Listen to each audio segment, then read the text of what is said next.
about a generation ago, and it gives me the shudders to think that it was a generation ago, I was running around the country, sitting up all night in cemeteries, and sitting on hilltops in remote parts of the country, looking for these funny lights in the sky that were everywhere in the 1960s.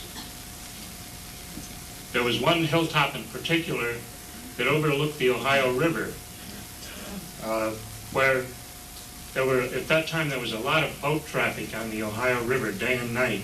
And these funny lights would come down out of the sky and circle around these boats that were transporting cargo up the Ohio River. And the boatmen would turn on their searchlights and play games with these lights. The lights would jump out of the way of the searchlights.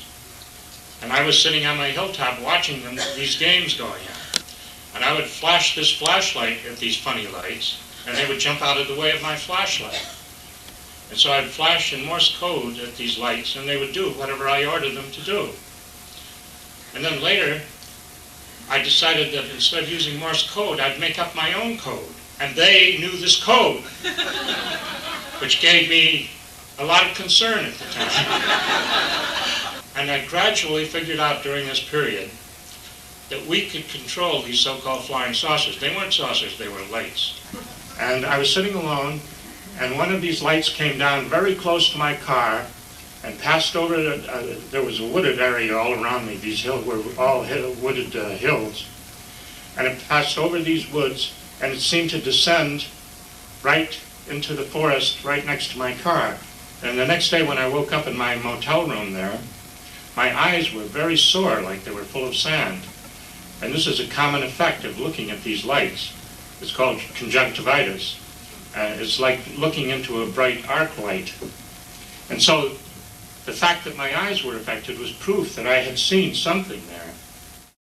Now, in the years 1964 to 1968, there was a worldwide epidemic of these lights.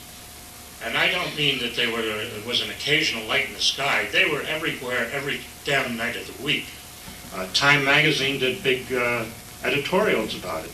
The New York Times did front page stories about it.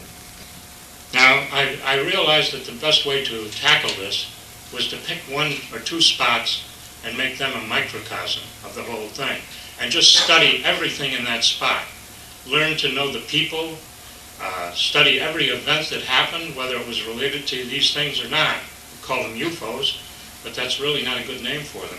They were like living lights. These lights had an intelligence of their own.